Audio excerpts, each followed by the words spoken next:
चल रहा था। सर्वाणि भूतानि सर्वम् इदं जगत प्रोतम अनुस्यूतम अनुगतम अनुविद्धम, इस पर बोल रहे थे। ग्रथितम इत्यर्थः, ग्रथित है। दीर्घतंतुषो पटवत् सूत्रेषु च मणिगणा इव, सूत्रे च मणिगणा इव।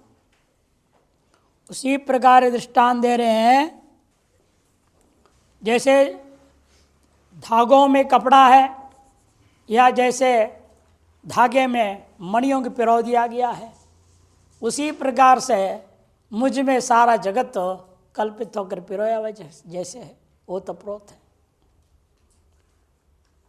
भाष्य इतना हुआ। संक्रांति टीका मत्त इति मत्तः प्रकृत्युपादिकात् सत्यादि लक्षणात् परमेश्वरात् परतरम कारणम सांख्य परिकल्पित प्रधान शब्दवाच्यम नैयायिक परिगृहीत परमाणु लक्षणम वा अन्यद्वा किंचिद ईषदपि नास्ति। मुझसे अलग कोई और कारण लेश मात्र माना नहीं जा सकता। मैं भी कारण कैसे हूँ? स्वरूपतः कारण नहीं हूँ मैं, किंतु प्रकृति उपाधिकात्, त्रिगुणात्मक जो प्रकृति माया है अविद्या, उस उपाधि को लेकर के मुझ में कारणत्व है। वास्तव में स्वरूप क्या है? सत्यादि लक्षणात्, सत्यम ज्ञानम अनंतम ब्रह्म। ऐसा जब परमेश्वर सोपाधिक उस परमेश्वर से परतरम अन्यत कारणम, कोई दूसरा कोई कारण जो है सांख्य परिकल्पित प्रधान शब्दवाच्य हो, चाहे नैयायिकों के परिगृहित परमाणु लक्षण हो, चाहे अन्य भी जो कोई भी मानते हैं लोग, उनमें से कोई भी नहीं है। प्रकृति आदि कारणत्व प्रमाणाभावात्, प्रकृति आदि को जो प्रकृति बने किन क्यों बोल रहे?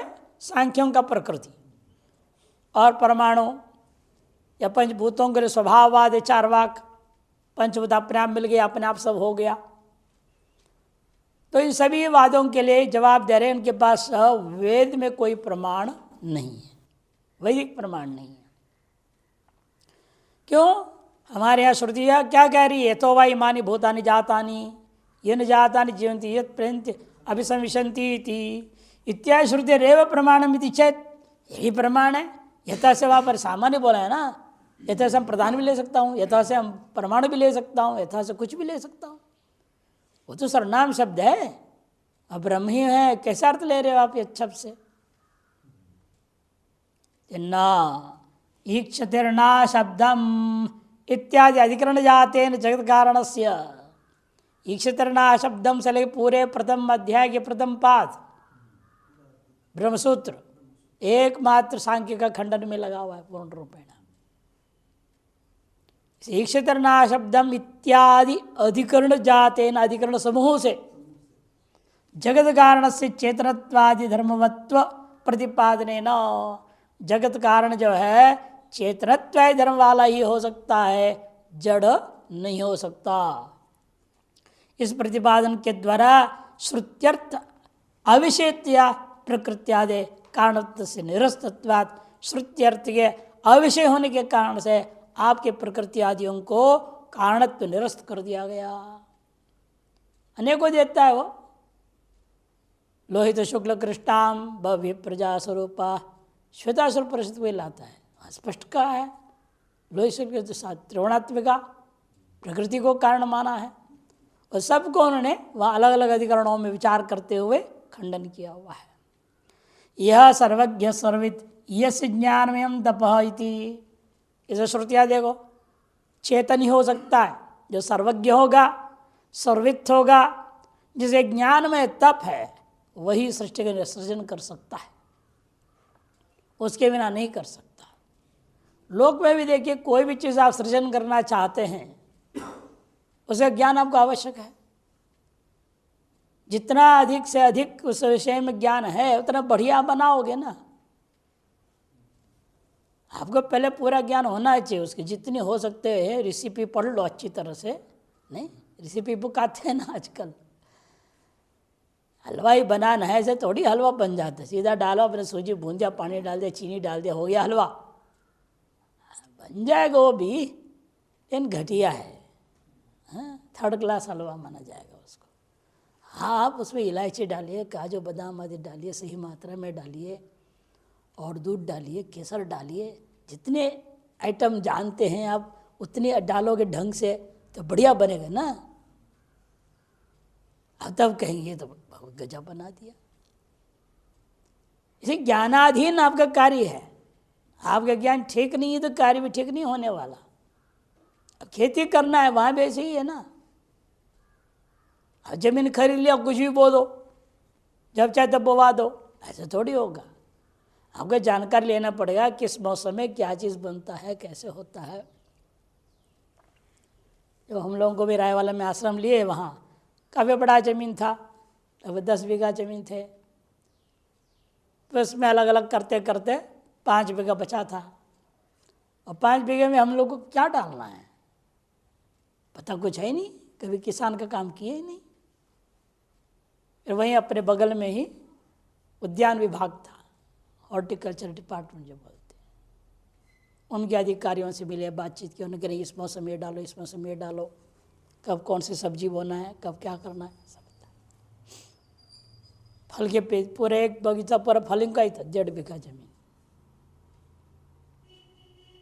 वहाँ भी किस क्रम से क्या लगाना है उन लोगों की सहयोग मिला। वो ज्ञान नहीं देते तो हम कैसे करते, कहीं भी कुछ भी लगा देते, फिर वो गड़बड़ हो जाता, ठीक से होता ही नहीं चीज़। इसे सर्वज्ञ होना जरूरी है। हाँ, इतने बड़े सृष्टि बनाने के लिए थोड़े से ज्ञान से काम चलेगा क्या? इस सृष्टि में जो कुछ भी उन सब चीज का ज्ञान चाहिए, इसलिए सर्वज्ञ होना है सामान्यतया, और सर्वित विशेष ज्ञान भी जरूरी है। और ज्ञानमयम तपः, तप भी कैसा है, इसी का आलोचनात्मक तप की आवश्यकता है।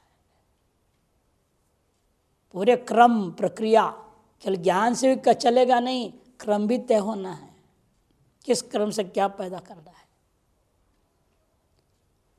और जड़ में कैसे होगा, चाहे तुम्हारा प्रधान में दिमाग है सोचने की, समझने की, चेतन तो है नहीं, वो तो जड़ है। उसे जब बुद्धि पैदा होगी, बुद्धि में पुरुष का संबंध प्रतिबिंब पड़ेगा, संबंध होगा, उनके यहाँ संबंध है, यहाँ प्रतिबिंबवाद है, तब जाके उसमें चेतनता आएगी तो सोच समझ सकती है। उसे पहले कहाँ है, केवल प्रकृति जड़ात्मिका, परमाणु केवल जड़ है, वो क्या करेगा? सो नहीं भी कहा ईश्वर मानना पड़ा, इन भिन्न कारण मानना पड़ गया ना। उपान कारण अलग है परमाणु, निमित्त कारण ईश्वर अलग मानना पड़ा। इन इसलिए श्रुति प्रमाण है, अभिनिमित्तोपान कारण के लिए श्रुति प्रमाण है। इसलिए कहते हैं इत्यादि श्रुतियां, एक और श्रुति दे एष सर्वेश्वर, एष सर्वज्ञ, एष अंतर्यामी, एष योनि सर्वस्य, श्वेताश्वतर, यही सर्वेश्वर है, यही सर्वज्ञ है, यही अंतर्यामी है, यही सर्वस्य योनि ही सारे संसार का कारण है। प्रभवाप्यो ही भूतानाम, गीता में भी सकल भूतों का उत्पत्ति लय स्थान एकमेव द्वितीय परमात्मा है। इत्यादि श्रुति प्रसिद्धत्वाद अहमेव चेतन सर्वज्ञ सर्व जगत कारणम इत्यर्थः। इन श्रुति स्मृतियों से प्रसिद्धि के आधार पर मैं जो चेतन हूँ, सर्वज्ञ हूँ, मैं ही संपूर्ण जगत का कारण हूँ इत्यर्थः। किंच, इतना ही नहीं, कस्मिन् सर्वे संप्रतिष्ठिता भवन्ति इत्युपक्रम्य। पूछा किसमें सब प्रतिष्ठित हैं? कस्मिन् सर्वे संप्रतिष्ठिता भवन्ति। उपक्रम के श्रुतिया रसातलादि ब्रह्मांतान सर्वलोका न पोह्य। रसातल से आरंभ करके ब्रह्मलोक पर्यंत सब लोगों को हटा दिया, इनमें से एक भी इसकी प्रतिष्ठा नहीं हो सकती। स्थूल दृष्टिया इनका भले प्रतिष्ठा मान ले, वास्तव में इनमें से कोई भी इनकी प्रतिष्ठा नहीं है। सर्वे लोका आत्मनि ब्रह्मणि मणैव उताः प्रोताश्चीति। जवाब में अंत में क्या कहा? सर्वे लोकाः, ये समस्त लोक कहाँ हैं? आत्मनि। कौन आत्मा? उन्हें जीवात्मा नहीं, जीवात्मा से भिन्न वह ब्रह्मणि, ब्रह्म में ही। उसी प्रकार से जैसे सूत्रे मणिगणा इव, जैसे यहाँ का श्रुति में वही दिया, मणय इव, मणय इव ओताः प्रोताश्चैति, ओत प्रोत है। सर्वलोकानां सर्वात्मनि ब्रह्मण्येव ओत प्रोतत्व प्रतिपादनात्, सकल लोकों का भी सर्वात्म ब्रह्म में ही ओतत्व प्रोतत्व प्रतिपादन करने से लोकानां प्रकृत्यादि आधारत्व मिथ्या, से लोकादियों का प्रकृत्यादियों का आधार मानना, प्रकृति परमाणु आदियों का आधार मानना मिथ्या है। कर्तुम अहमेव सर्वाधारा, इसलिए उन सबको मिथ्या साबित करने के लिए भगवान यहाँ कहते हैं कर्तुम अहमेव सर्वाधार, मैं ही सर्वाधार हूँ, सभी का आधार हूँ, ऐसे कह रहे हैं। इत्याह मयि सर्वमिदं प्रोतम। सूत्रे मणिगणा इव मय्येव स्वकारणे सर्वाधिष्ठाने ब्रह्मणि इदं चराचरात्मकं व्याकृतादि स्थूलान्तं जगत सर्वं प्रोतम अनुगतम भवति।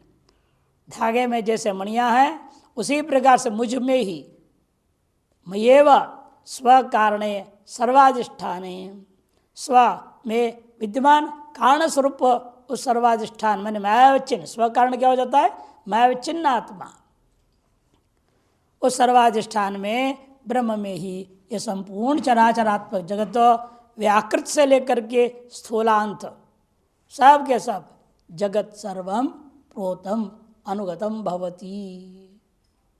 तंतुष पटवत् सूत्रे मणिगणवत् मत सत्तामेव अनुवृत्य तिष्ठति न पृथक विद्यते इत्यर्थः।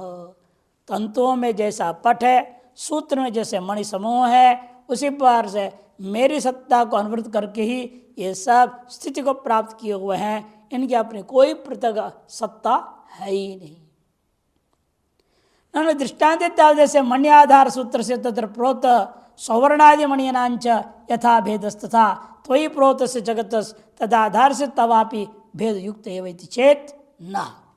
पूर्व पक्षी आपकी जो माला रुद्राक्ष माला दृष्टांत ले रहा है, सोने के मणि चांदी के मणि आदि बना हुआ, वह धागा अलग है, आधार धागा अलग है और सोने आदि का मणि अलग है।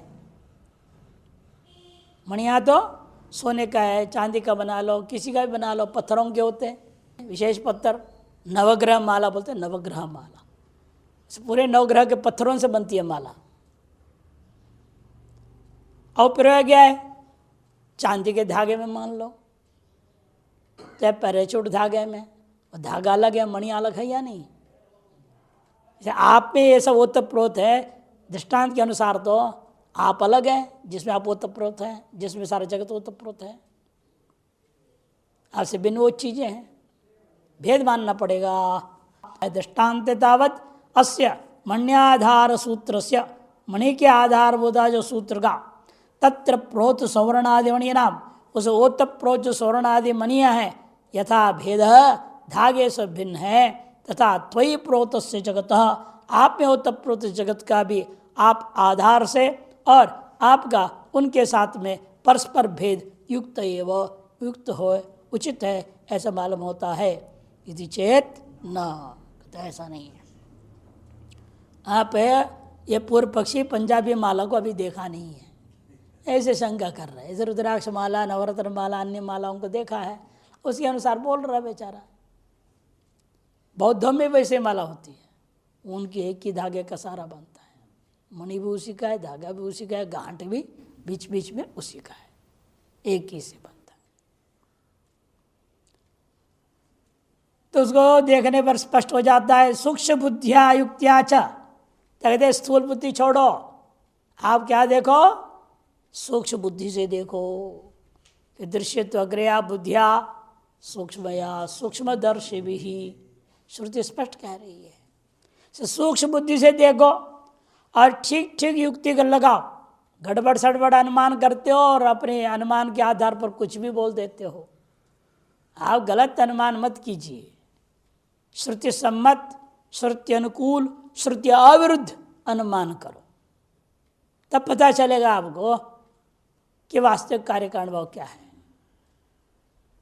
इसलिए कहते हैं युक्त्या च विचार्यमाणे भेद अदर्शना, कहीं भी भेद हमें नहीं दिखाई देता। स्थूल बुद्धि नाम सूत्र से मृणांच भेद प्रतीयमाने भी, स्थूल बुद्धि वालों को धागा और मणि में भेद प्रतीत होने के बावजूद सूक्ष्म बुद्धि नाम युक्तिया विचार्यमाणे, सूक्ष्म बुद्धि वालों को युक्ति से विचार किए जाने पर सूत्र मणगणयोर आधाराधयोर द्वयोरपि भौतिकत्वेन, सूत्र मणि गण इस तरह से आधार और आधे इन दोनों में उसकी दृष्टि क्या होगी? भले पंजाबी माला छोड़ो, बौद्ध माला भी छोड़ दो, विवेकी क्या कहेगा? ये भी भौतिक, वो भी भौतिक है, झगड़ा खत्म।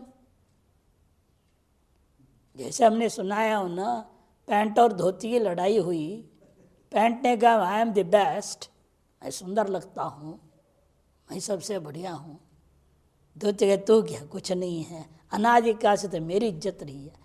आज भी जो धोती पहन के आ जाए विदेशी भी प्रणाम करेगा कि हाँ भाई वो कोई ब्राह्मण पंडित है, कोई विद्वान होगा। तेरी क्या इज्जत है? भंगी भी पहनता तेरे कपड़े, कौन सी आफत है इसमें? आपस में चल रहा था तो अंत में धोती ने कहा अरे भाई बस रहने दे। धोती कहा पैंट से, तुम बने हो धागे से, हम भी बने हैं धागे से। धागे ही तो है, सिर्फ फर्क इतना है तुम खुलते हो आगे से, हम खुलते हैं पाछे से। पैंट आगे से खोलते हैं ना, जिप भी खोलना पड़ता है, और धोती को पीछे से खोलना पड़ता है, इतना ही फर्क है। अब इसके कौन स्मार्ट है कौन क्या है, बे मतलब लड़ाई है। इसे विवेकी का दृष्टिकोण से विचार कर सब धागा ही है। नाम कुछ भी दो, पैंट दो, धोती, नाम कुछ भी देते रहो। यहाँ भी आप ये सूत धागा है, ये मणियाँ हैं, ये मिट्टी के, ये सोना का है, अरे तुम अपनी खोपड़ी लगाते रहो, हमारे दृष्टिकोण सब भौतिक है, बात खत्म। इसे कहते भौतिकत्वेन एकत्वम एव अवगम्यते न तो भेदा, एकत्व ही प्रतीत होता है, कोई भेद वहां प्रतीत नहीं होता। तद रूप व्यक्ति विशेषकृतो भेद विद्यते एवं चेत, रूप व्यक्ति विशेषकृत भेद अवश्य है कहोगे? न, रूपकृत भेद, व्यक्तिकृत भेद, विशेष भेद तो है ना, इसका रूपरेखा अलग है, उसकी रूपरेखा अलग है। व्यवहार में इसकी संज्ञा अलग दे रहे, उसके संज्ञा अलग है, नाम अलग हो रहा है, क्रियाकलाप व्यवहार अलग है। मणियों से बांधा नहीं जाएगा, धागे से बांधा जाएगा। अर्थ क्रिया कारित्व बोलते हैं ना, अलग है। कैसे ये कह रहे हो आप भौतिकत्व में एक है? जन्ना तस्य मूढ़ व्यवहृत्य कल्पितत्वेन अप्रामाणिकत्वाद रूपत्वावच्छिन्न रूपस्य सर्वत्र एकत्व सिद्ध है। और मूढ़ों का व्यवहार करने के लिए कल्पना कर लिया गया है, नाम और रूप का व्यवहार कल्पना किया। खुद ही क्या कहा? अनेन जीवेन आत्मन प्रविश्य नाम रूपे व्याकरवाणी। मैं स्वयं में प्रवेश करके नाम और व्यवहार करने के लिए सारा खेल रचा हूं। अतएव मूढ़ व्यवहार के लिए व्यवहृत ही कल्पितत्वेन अप्रामाणिकत्वात् वह प्रामाणिक है।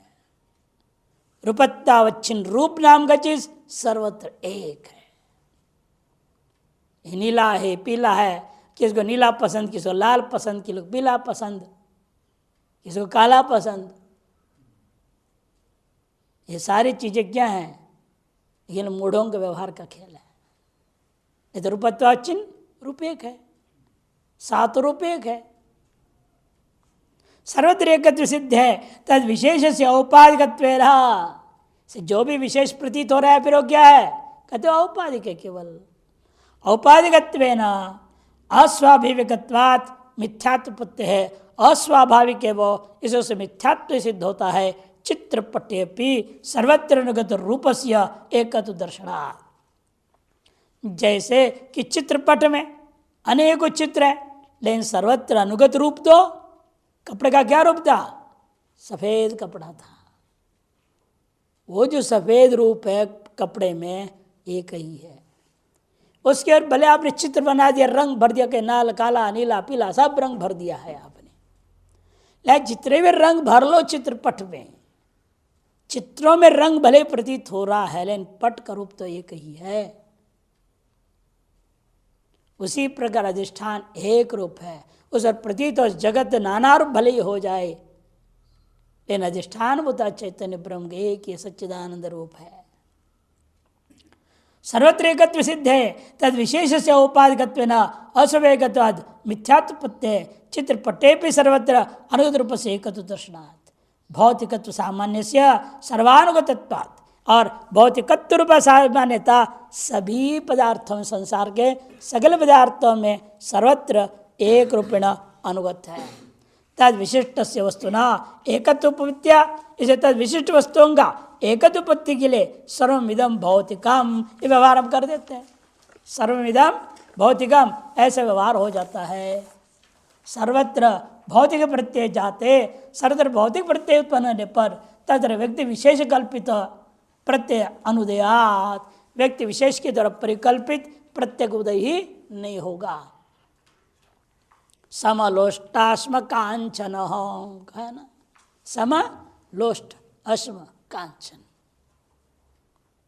उस अवस्था में पहुंचने के बाद क्या सोने का लोभ में आएगा कोई? दृष्टांत देती, इसलिए ऐसे व्यक्ति के लिए कल्पितत्व प्रत्यय उदय ही नहीं होगा। किसी के द्वारा की कल्पना का प्रत्यय हमारे अंदर कैसे उदय होगा जब हमारी दृष्टि बदल गई है? सब बराबर है। अनेक संतों के कहानी में भी आता है, सोने सम्मान देने के राजा ने कहा ना,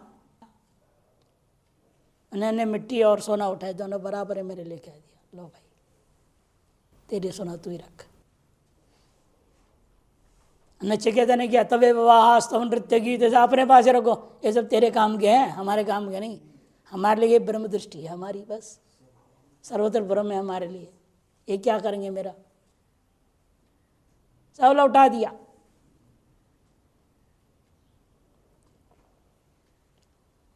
ये होता है ज्ञानी का दृष्टि में। अयम समुद्र इत्यत्र, ये व्यक्ति आपके दिमाग में आ गए समुद्र है, फिर वो तरंग बुदबुद फेन आदि से क्या लेना देना आपको?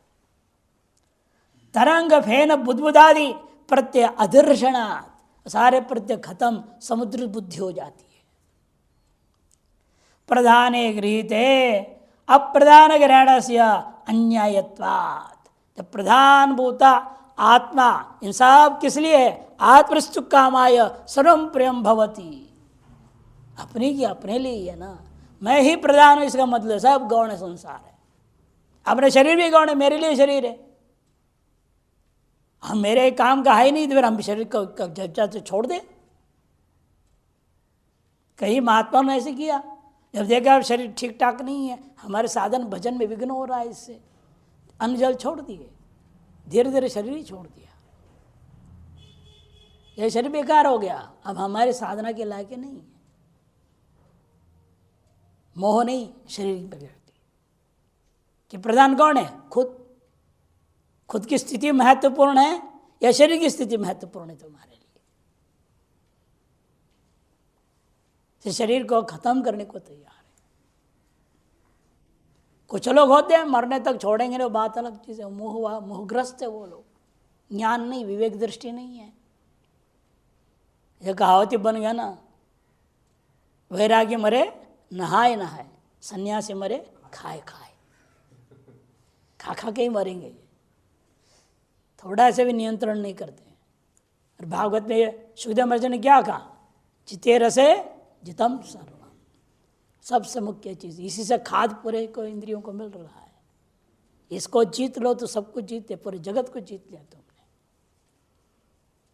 और इसी को जीत नहीं पाते। समस्या ये हो गई, चटक बटक चाहिए।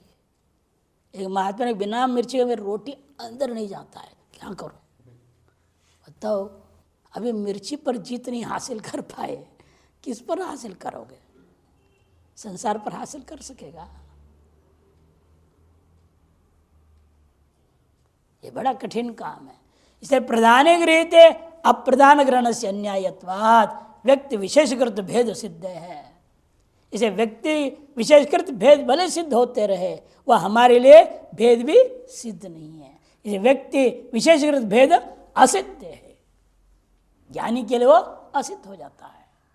यथा एकस्य एव भूमे है स्वास्थ्य गृहादि कल्पनया भेद व्यवहार तथा, जैसे एक ही भूमि का अलग अलग हिस्सा से करते हैं, स्वास्थ्य गृह आदि कल्पनया भेद व्यवहार होता है।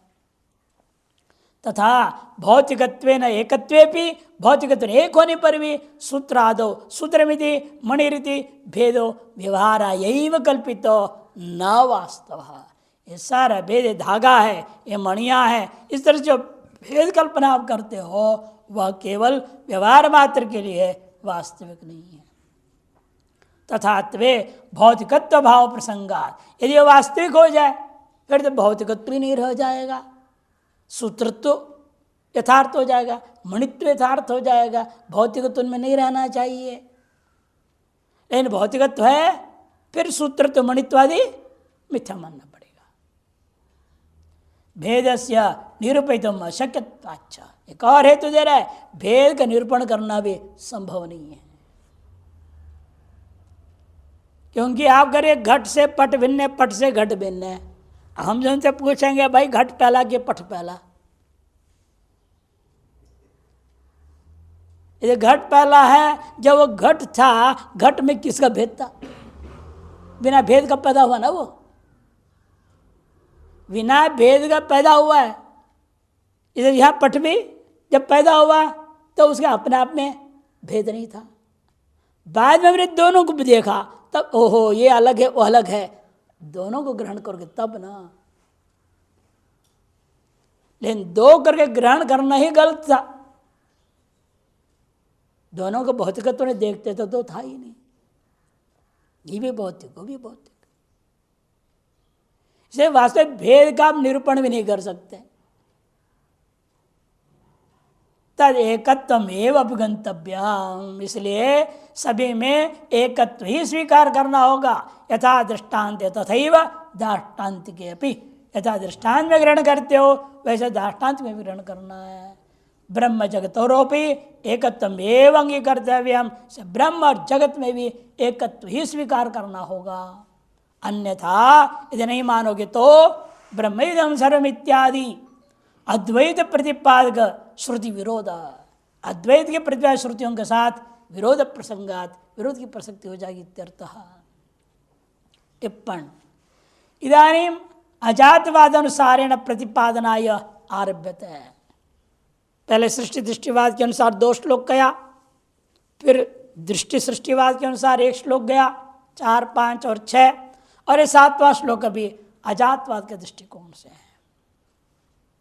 जो कुछ भी है एक ही है, अनेक है ही नहीं।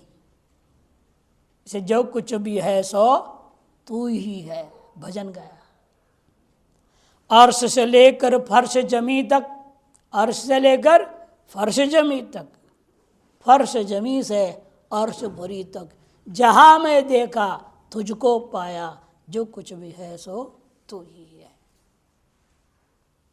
तेरे अलावा कुछ है ही नहीं।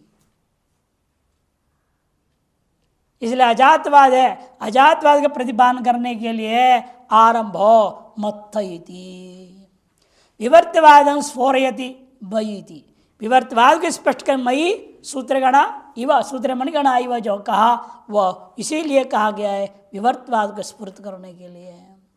व्यावृत्तेभ्य अनुवृत्तम भिन्नम इति न्यायात, व्यावृत्तेभ्य जो अनुवृत्त है वह भिन्न होता है, एक मिथ्या होगा एक सत्य होगा। जो व्यावृत हो रहे हैं वो, जो भिन्नत्व निग्रहण हो रहा है वो मिथ्या है, और सभी में जो अनुवृत्त है अनुस्यूत है वही सत्य, वो एक है। श्रुति तश्च, श्रुति भी कहती है यस्य पृथ्वी शरीरम यम पृथ्वी न वेद, देखो जिसका पृथ्वी उपाधि भी शरीर है, लेकिन पृथ्वी अपना अधिष्ठान भूता शरीर शारीरिक को नहीं जानती है। अनेक पर्यायों में वहां पर एक दिखाया। भागवते च, भागवत में देखो सकल कारकों को एक रूपेण कथन कर देते हैं यहाँ। यस्मिन् यतो येन च यस्य यस्मै यद्यो यथा गुरुदे कार्यते वा, यस्मिन् यतः येन च, यतः यतो वा इमानि भूतानि येन जातानि और यस्मिन् लीयन्ते, तीनों आगे ना, यस्मिन् यतो येन च, और यस्य जिसके प्रति है और जिसके लिए यस्मै वो भी ब्रह्म है, जिसका है वह भी ब्रह्म है, जिसके लिए वो भी ब्रह्म है, यत जो है वह भी ब्रह्म है, यो और जो कर्ता मान रहा है वह भी ब्रह्म है, यथा कुरुते कार्यते वा, और जिस प्रकार से करता है वह कराता है वह भी सब ब्रह्म ही है। 6:4-30 भागवत का। मैंने सर्व कार्य का कार्य क्रियाकार का भेद जो कुछ भी देख रहे हो वह सब वही ब्रह्म के अलावा दूसरा है नहीं। धनंजय संबोधन ज्ञापयति यथा तम धन जिद्दसी तथा तम उपासनया दृश्य जिद भव। देखो, जैसे तुम धन जित हो, अतः तुम्हारा नाम धनंजय पड़ा, अब तुम्हारा काम है उपासना आदि के द्वारा तुम दृश्य पर भी विजय पाओ। धनंजय नहीं, अब क्या होना है, तुमने दृश्य जय होना पड़ेगा, दृश्य पर विजय पाना होगा। अथवा दूसरी व्याख्या हो सकती है, दिग्विजय उत्तर गोग्रहे च राज्यों भीष्मादींश्च विजित्य धनमाहृत्य हतवतस ततः परतरम एतादृश कार्य कर्म करता अन्यो यथा नास्ति। दिग्विजय के काल में और उत्तर था ना नेपाल में, उसका बेटा उत्तरा अभिमन्यु की पत्नी हुई, उत्तर कुमार उसके भाई, वहाँ सब दुर्योधन ले जाकर वहाँ छिपा के रख देते गौ, वहाँ से लड़ाई लड़के लाए थे ये लोग। उस संदर्भ में भी आपने अनेक राजाओं को, भीष्मादियों को सबको जीत लिया और धन को लाए थे, उन्हें एक तरह से हतवत ने परास्त कर दिया। ठीक उसी प्रकार से ज्ञापन हो रहा है वहाँ, तो परतर एतादृश कर्म करता, इस प्रकार से कर्म करने वाला तुमसे भी कोई और बढ़ करके इस दुनिया में नहीं है। यथा नास्ति तथा मत्तः परम, मुझसे पर अन्यद जदगारणम नास्ति इति ज्ञापयति, ज्ञापन करा दिया धनंजय संबोधन से। किस आधार पर यह बात कही गई? ब्रह्मसूत्र तद अनन्यत्व आरम्भण शब्दादिभ्य ब्रह्मसूत्र 1:14 न्यायाच परमार्थता आत्म भिन्नम होना चाहिए। आत्म भिन्नम न किंचित, आत्म भिन्नम हो गया, भिन्नम एक और नकार होनी चाहिए। आत्मा से भिन्न कुछ भी नहीं है। और भी श्रुति प्रमाण नेति नेति क्या दिया, नेह नानास्ति किंचन इत्यादि श्रुतेश्च, इधर श्रुतियां भी इसमें प्रमाण है। केन केन धर्मेण विशिष्टे त्वयि सर्वमिदं प्रोतम, अविशेष पूछता है। ठीक है, तीनों बात के अनुसार समझ में आ गया। सृष्टि दृष्टि, दृष्टि सृष्टि और अजातवाद, तीनों वादों को हम समझ गए। तीनों वाद के अनुसार सिद्ध हो गया ब्रह्म अद्वैत ही सब कुछ है। लेकिन अब आपने सब कुछ ओतप्रोत आपने कहा, तो थोड़ा उसको समझाने को संक्षेप में समझाओ। अब एक ने दो कई श्लोकों में समझाएंगे भगवान, जिस प्रकार से अनेक दृष्टांत देंगे। केन केन धर्मेण विशिष्टित्व, किन किन धर्मों से विशिष्ट आप में, ये सब कुछ ओतप्रोते बताइए इत्युच्यते है। तस्मादेव दग्ने रोहितम रूपम तेजस तद्रूपम यत् शुक्लम तदपाम यत् कृष्णम तद अन्नस्य अपागाद अग्नेरग्नित्वम वाचारमण विकारुणामधेयम त्रीणि रूपाणित्येव सत्याम। छांदोग्य। आप विचार करके देखिए, कोई भी चीज़ ले लो, सब के सब पंचीकृत हुआ है, पंचीकरण हो रखा है या नहीं? तो हमारा त्रिवृतकरण है, छांदोग्य में त्रिवृतकरण पंचीकरण को उपलक्षण है। वह तीन ही है ना, तत्तेजो असे तेज अप और अन्न सृष्टि, पृथ्वी जल तेज, तीन का मिश्रण सारा जगत है। इसे कोई भी चीज़ उठा लीजिए, उसे अग्नि तत्वांश को अलग कर दो, तेज तत्वांश को, जलांश को अलग कर दो, पृथ्वांश को अलग कर दो, क्या बचेगा? घट बचेगा। घट में जो तेजसांश को निकाल दीजिए, जलांश को अलग कर दीजिए, पार्थिवांश को अलग कर दीजिए, घट नाम का चीज रहेगा ही नहीं। वही समझा रहे। तस्मादेव यद अग्नि रोहितम रूपम, जो अग्नि का रोहित रूप है वह तेजस का रूप है, जो अग्नि में शुक्ल रूप है वह जल का रूप है, जो अग्नि में काला अंश है वह अन्न का रूप है। जब उनका अपना अपना मूल कारणांश को अलग कर दोगे, कार्य नाम का कुछ टिकेगा ही नहीं। अपागात अग्निर्अग्नित्वम, तो अग्नि का अग्नित्व ही खत्म हो जाता है। इसे ज्ञापित हुआ वाचारमणम विकारो नामध्यम, अग्नि नाम का जो विकार थी वह केवल वाणी का विलास मात्र ही था। तीन रूपाण इत्यव सत्यम, जो मूल कारण में जो तीन है वही सत्य है। उन तीन का भी कारण कौन है? सतास्वमिदम अग्रासित करके शुरू हुआ था, वह सत्य ही मूल कारण है, वही वास्तविक सत्य है। यद आदित्य से रोहितम रूपम इत्यादि और भी अनेक दृष्टांत दिया। श्रुत्युक्त प्रकारेण रस प्रभा प्रणव आदि रूपेण अबाधे कारणात्मना तिष्ठतः, प्रणव रूपेण सकल शब्दों का कारण रूपेण कौन है? प्रणव है। इस प्रकार से रूपेण अबाधे कारणात्मना अपादि कारण रूपेण विद्यमान रहता हुआ स्वस्मात् पृथक अप अर्कादि नाम सत्ता भवन स से पृथक, अपने से पृथक अप जल सूर्य आदि के सत्ता के अभाव का प्रतिपादन करता हुआ श्लोक आरंभ होता है।